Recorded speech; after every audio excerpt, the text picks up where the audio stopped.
مسیح یسوع پہ زندہ جلالی قادر اور ازلی اور ابدی محبت میں میری طرف سے پاسٹر اخلاق کی طرف سے آپ سب کو سلام۔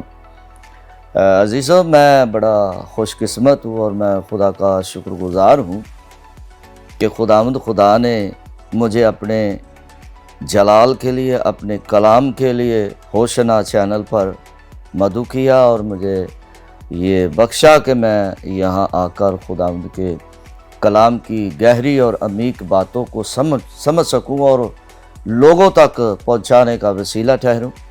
اور میں نہایت احترام اور عقیدت کے ساتھ ڈیوڈ ڈین صاحب کا بھی شکر گزار ہوں جنہوں نے یہ موقع بخشا اور اس چینل کو لاہور بائبل انسٹیٹیوٹ کے لیے یہاں پر شروع کیا۔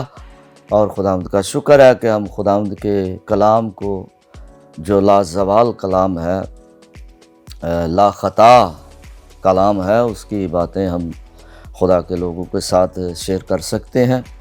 اور میں تمام ہوشنا کے تمام ٹی وی کے ممبران کے لیے بھی خداوند کا شکر گزار ہوں، ان کے لیے بھی برکات چاہتا ہوں جو شب و روز خداوند کے جلال کے لیے استعمال ہو رہے ہیں۔ ان کیمروں کے لیے بھی برکت چاہتا ہوں جو خدا کا کلام کیپچر کر کے لوگوں تک پہنچاتے ہیں۔ ان کیمروں پر ہر ایک چیز پر خداوند کی برکت چاہتا ہوں۔ میرے عزیزو، آج کا جو ہمارا ٹاپک ہے وہ ہے کلام حیات۔ میں کلام خدا میں سے زبور 119 اور اس کی آیت کریمہ میں سے آپ کے سامنے تلاوت کروں گا۔ زبور 119 اور اس کا جو آیت ہے 50 آیت سے پڑھیں گے۔ غور سے توجہ سے سنیے گا۔ کلام خدا میں یوں لکھا ہے: میری مصیبت میں یہی میری تسلی ہے کہ تیرے کلام نے مجھے زندہ کیا ہے۔ آمین۔ میرے عزیزو، کلام کے جو معنی ہیں، بات کرنا، بولنا، جیسا کہ ساتھ اس کے ایک لفظ اور ہے جو اس کے مفہوم کو مکمل کرتا ہے۔ کلام بولتے تو سبھی ہیں، کلام کرتے ہیں، باتیں کرتے ہیں، لیکن جب اس کے ساتھ حیات لگ جاتا ہے تو اس لفظ کو پوری وسعت، گہرائی مل جاتی ہے۔ اور یہ گہرائی ہمارے دلوں میں، ذہنوں میں آتی ہے کہ یہ کلام حیات ہے کیا؟ کلام حیات، اگر اس کی ڈیفینیشن کریں تو اس کا مطلب نکلتا ہے کلام زندگی، زندگی کا کلام، زندگی بخش کلام۔ زندگی کا کلام اس لیے ہے کہ اس کے اندر زندگی ہے، اور یہ کلام کس کا ہے جس کے اندر زندگی ہے؟ یہ خدا کا کلام ہے، اور خدا کا کلام ہی ہمیں زندگی بخشتا ہے۔ جب ہم عہد عتیق میں دیکھتے ہیں، پرانے عہد نامہ میں، پیدائش کی کتاب میں، وہاں پر ہم پہلا باب پڑھتے ہیں، وہاں پر ہمیں پتہ چلتا ہے خدا کی روح پانی کی سطح پر جنبش کرتی تھی اور گہراؤں کے اوپر اندھیرا تھا۔ ٹھیک ہے، خدا کی روح اس پر جنبش بھی کرتی تھی، چلتی تھی، پھرتی تھی، یعنی کہ ہر طرف پانی ہی پانی تھا، گہراؤ تھا، گہرائیاں تھی، اندھیرا تھا، اور خدا نے کلام کیا۔ جب خدا نے کلام کیا، خدا کلام کرتا گیا، اندھیرا دور ہو گیا۔ خدا نے کلام کیا، کلام کیا کیا؟ روشنی ہو جا، روشنی ہو گئی۔ خدا نے کلام کیا اور کہا کہ آسمان اور زمین اپنے وجود میں آ جائیں، تو وہ آ گئے۔ یہ کلام کی گہرائی ہے۔ یہ کلام ہمیں سکھاتا ہے کہ ہمیں خدا ہی سے زندگی ملتی ہے۔ خدا نے کہا جڑی بوٹیاں اپنے وجود میں آ جائیں تو آ گئی۔ خدا نے مٹی کو سانا تو آدم کا جو بت ہے آدم کا جو وجود ہے وہ اس نے بنایا، خدا نے اس کے نتنوں میں پھونکا تو لکھا انسان جیتی جان ہوا۔ یہی کلام خدا کرتا رہا، خدا ماضی میں بولتا رہا، خدا نے عہد نامہ میں بھی بولا، خدا نے زندگی بخشی، خدا کا کلام جو ہے ہمیں زندگی بخشتا ہے۔ یہی بات یہاں پر کتاب مقدس جو ہم نے زبور کی تلاوت کی ہے، یہاں پر خدا کا بندہ کہتا ہے کیونکہ تو نے مجھے امید دلائی ہے، یعنی کہ خداوند سے امید ہے، جو کلام تو نے اپنے بندہ سے کیا اسے یاد کر، کیونکہ تو نے مجھے امید دلائی ہے۔ میری مصیبت میں یہی میری تسلی ہے، یعنی کہ کلام تسلی بھی دیتا ہے، کلام تسلی کا باعث ہے۔ اور حضرت داؤد بیان کرتے ہیں، تیرا کلام میرے قدموں کے لیے چراغ اور میری راہ کے لیے روشنی ہے۔ اور کلام مقدس میں زبور میں ہی لکھا ہے، تیری منہ کی باتیں میری مشیر ہیں، مشاورت کرتی ہیں۔ میرا خدا ہمارے ساتھ، ہم سب کے ساتھ خدا ہم کلام ہوتا ہے۔ کیسے کلام ہوتا ہے؟ اس کلام کے ذریعے۔ ایک کلام زندہ کلام ہے، یہ بھی زندہ کلام ہے، یہ تحریری کلام ہے۔ جب ہم اسے کھولتے ہیں، پڑھتے ہیں، لکھا ہے نا ہر ایک صحیفہ جو خدا کے الہام سے ہے۔ ایک کلام ہمارے ہاتھوں میں ہے، ایک کلام آسمان پر زندہ ہے اور دنیا میں بھی ہے، کیونکہ اس نے جانے سے پیشتر کہا تھا ارشاد اعظم میں، متی 28 باب میں کہا ہے کہ میں دنیا کے آخر تک تمہارے ساتھ ہوں۔ وہ زندہ کلام ہے۔ اور مکاشفہ میں اس کلام کے متعلق لکھا ہے، کلام کے متعلق یہ لکھا ہے، اور وہ خون کی چھڑکی ہوئی پوشاک پہنے ہوئے ہے اور اس کا نام زندہ کلام کہلاتا ہے۔ تو زندہ کلام خداوند یسوع مسیح ہے، وہ زندگی دیتا ہے۔ اسی کا کلام ہمارے ہاتھوں میں ہے، جو نبیوں نے، رسولوں نے لکھا، تحریر کیا۔ 4 اناجیل میں مسیح کا ذکر ہے، مسیح کے تعلیم ہمیں سکھاتی ہے۔ مسیح خداوند نے کہا کہ تم کتاب مقدس میں ڈھونڈتے ہو کہ تمہیں وہاں سے زندگی ملتی ہے۔ مسیح نے کہا وہ تو میری گواہ ہے، میری گواہی دیتی ہے۔ اور مسیح نے کہا پھر بھی تم زندگی پانے کے لیے میرے پاس آنا نہیں چاہتے۔ اور پطرس رسول کہتے ہیں خداوند کہاں جائیں؟ زندگی کی باتیں تو تیرے پاس ہیں، زندگی کی باتیں حقیقت میں خداوند یسوع مسیح کے پاس ہیں۔ یسوع نے کہا راہ، حق اور زندگی میں ہوں، کوئی میرے وسیلہ کے بغیر باپ کے پاس نہیں جا سکتا۔ یہ زندگی کا کلام، یہ زندگی بخش کلام ہماری زندگیوں میں جب تک نہیں ہے، ہماری زندگیاں خالی ہیں۔ بے شک ہماری زندگی ہے اس دنیا میں، جب تک ہم زندہ رہیں گے ہماری زندگی چلے گی۔ یہ کس کلام کی بات ہو رہی ہے؟ کس زندگی کے کلام کی بات ہو رہی ہے؟ کس کلام حیات کی بات ہو رہی ہے؟ یہ کلام حیات اس زندگی کے بعد جو زندگی شروع ہونی ہے، زندگی کا کلام ہے، وہ زندگی جو ہے ہمیشہ کی زندگی ہے۔ یہ زندگی ہماری عارضی ہے، اصلی زندگی مرنے کے بعد شروع ہوگی۔ وہ کون سی زندگی ہے؟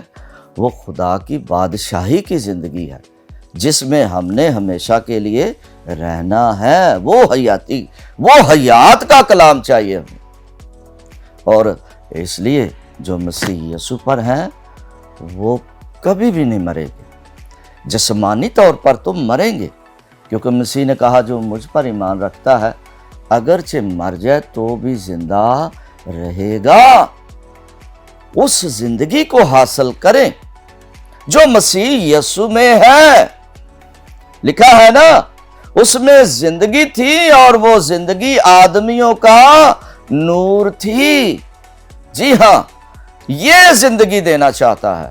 اس لیے حضرت داؤد بھی کہتے ہیں کہ مجھے زندگی عطا فرما، زندگی کی باتیں خداوند تیرے پاس ہیں۔ پطرس نے کہا وہ جان گئے کہ مسیح کے پاس حقیقی زندگی ہے، مسیح ہی حقیقی زندگی ہمیں دے سکتا ہے۔ اور یہ لکھا اے طوفانی ہوا تو جو خدا کے کلام کی حکم کی تعمیل کرتی ہے. یہاں تو ہوائیں بھی بے جان چیزیں جو ہیں وہ خدا جب ان کو جھڑکتا ہے، ڈانٹتا ہے، ان کو حکم دیتا ہے تو وہ اس کا حکم مانتی ہیں. انسان جب اس کے حکموں پر چلتا ہے، اس کے حکموں پر چلے گا تو خدا اسے زندگی عنایت کرے گا. کلام مقدس میں لکھا ہے جب ہم امثال کی کتاب کا مطالعہ کرتے ہیں، امثال کی کتاب میں پڑھتے ہیں تو کتاب مقدس امثال کی کتاب 3 باب پہلی آیت میں لکھا ہے اے میرے بیٹے میری تعلیم کو فراموش نہ کر بلکہ تیرا دل میرے حکموں کو مانے. اب یہاں لکھا ہے اے میرے بیٹے. ایک باپ اپنے بیٹے کو تعلیم دیتا ہے، شریعت دیتا ہے، قانون سکھاتا ہے. اب تعلیم کا مطلب بھی شریعت ہی ہے، تعلیم کا مطلب بھی حکم ہی ہے، آئین بھی ہے. مطلب ایک ہی نکلے گا. بھلے وہ حیات لکھ دے، کلام حیات. کلام کا مطلب میں نے آپ کو بتایا، کلام کا مطلب ہے بات کرنا. خدا بات کر رہا ہے کہ تمہیں زندگی کیسے ملے گی. تمہیں زندگی اس وقت ملے گی جب تم میری باتوں پر عمل کریں گے. دیکھ یہ جو کلام کی باتیں ہیں نا 40 لوگوں نے لکھی. ان میں انبیاء کرام، انبیاء اکبر، انبیاء اصغر، ان میں چرواہے، رسول بھی ہیں. ملا کے 40 لوگ بنتے ہیں جنہوں نے خدا کے کلام کو روح کی ہدایت سے لکھا ہے کہ روح رہنمائی کرتا جاتا تھا، آدمی روح کی ہدایت سے لکھتے جاتے تھے. تو یہ خدا کے منہ کی باتیں ہیں. ہم اس بائبل مقدس کو جب پکڑتے ہیں تو اسے پہلے چومتے ہیں، پھر اس کو بس ماتھے کے ساتھ لگاتے ہیں ادب سے، یعنی کہ سجدہ کرتے ہیں. کیوں؟ اس لیے کہ یہ خدا کے منہ کی باتیں ہیں، خدا کا کلام ہے، یہ پاک ہے. اس لیے ہم اسے بوسہ دیتے ہیں کہ یہ زندگی ہے. اسی لیے شاگردوں نے بھی، پطرس نے بھی کہا یسوع کہا جائے زندگی کی باتیں تو تیرے پاس ہیں.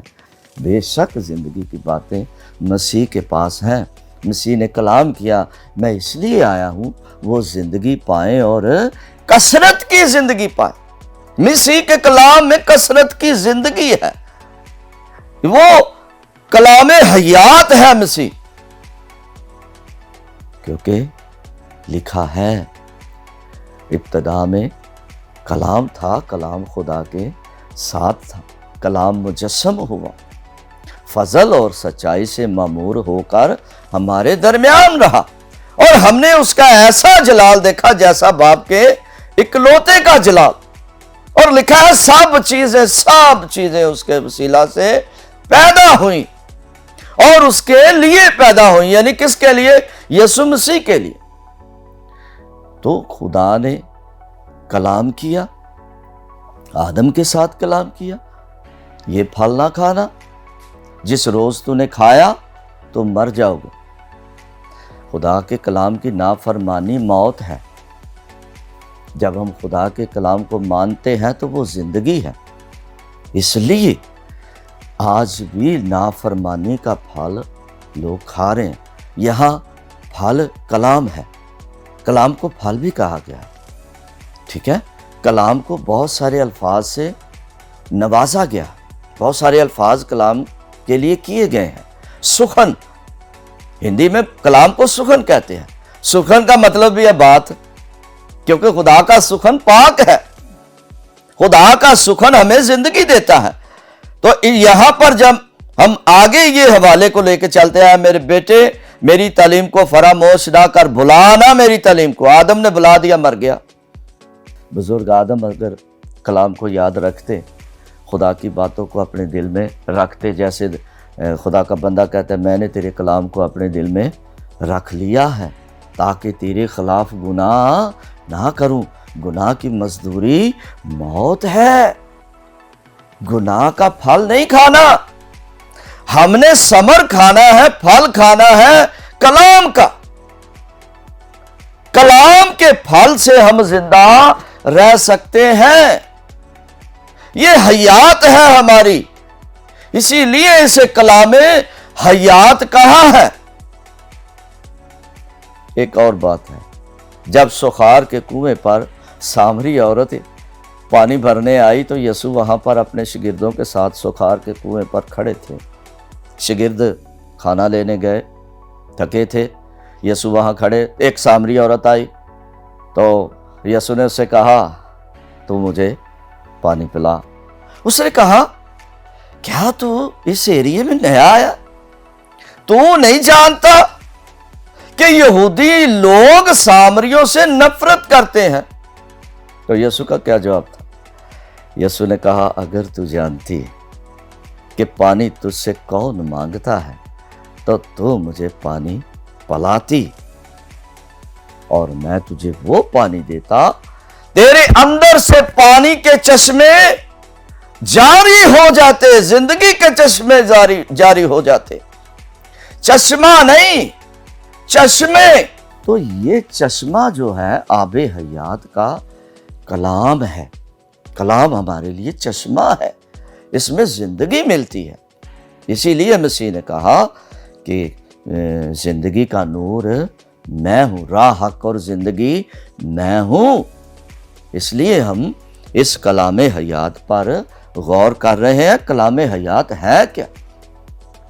کہیں پہ خداوند نے اپنے آپ کو زندگی کی روٹی کہا ہے، کہیں پہ خداوند یسوع مسیح نے کہا ہے کہ میری باتیں زندگی ہیں، میری باتیں نور ہیں۔ یعنی کہ مختلف طریقوں سے کلام کو بیان کیا گیا ہے، جیسے بھی کسی کو سمجھ آ سکتا ہے آ جائے، تاکہ کلام سے بے بہرا نہ ہو جائیں، لوگ سمجھیں کہ ہمارا خداوند یسوع مسیح ہمیں کس سمت لے کے جانا چاہتا، ہمیں وہ ہمیشہ کی زندگی میں لے کے جانا چاہتا ہے۔ تو کسی نے کہا خداوند میں ایسا کیا کروں کہ میں ہمیشہ کی زندگی کو حاصل کروں؟ تو مسیح نے کہا، اس نے کہا کہ میرے پیچھے آؤ۔ مسیح نے کہا ہمیشہ کی زندگی کس طرح سے حاصل ہو سکتی ہے؟ کہ اس کے حکموں پر عمل کریں۔ یسوع نے کہا ہمیشہ کی زندگی یہ ہے کہ میری باتوں پر عمل کرو، میرے حکموں پر عمل کرو۔ ہمیشہ کی زندگی یہ ہے۔ اس لیے مثال 3 باب 1 آیت میں لکھا ہے، میرے بیٹے میری تعلیم کو فراموش نہ کر، بلکہ تیرا دل میرے حکموں کو مانے، کیونکہ تو ان سے عمر کی درازی اور پیری اور سلامتی حاصل کرے گا۔ ان سے عمر کی درازی بڑھتی ہے خدا کے حکموں سے، پیری بزرگی، یعنی کہ تو اپنی پوری عمر میں کلام میں لکھا ہے اپنی قبر میں جائے گا، جیسے اناج کے پھولے، گندم کے پھولے اپنے وقت پر کاٹے جاتے ہیں۔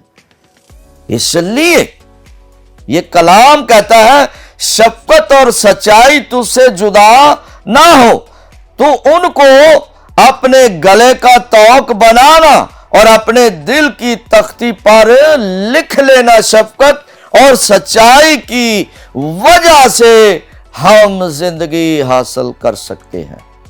شفقت، محبت، خدا محبت ہے، لکھا ہے نا خدا محبت ہے۔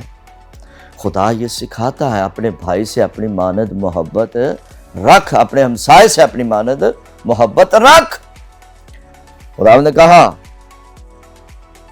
دشمنوں سے محبت اور ستانے والوں کے لیے دعا کرو۔ یہ بڑے دونوں کام مشکل ہے۔ جب ہم ان باتوں پر عمل کریں گے تو ہمیں کتاب حیات کے مطابق ہمیں یہاں پر زندگی بھی میسر ہوگی، ملے گی، کیونکہ خدا کے حکموں پر جب تک ہم چلتے نہیں ہمیں ہمیشہ کی زندگی ملنے والی نہیں ہے۔ بہت سارے لوگ ہمیشہ کی زندگی چاہتے ہیں، عاقبت سنوارنا چاہتے ہیں، پر وہ توبہ کر کے نہیں،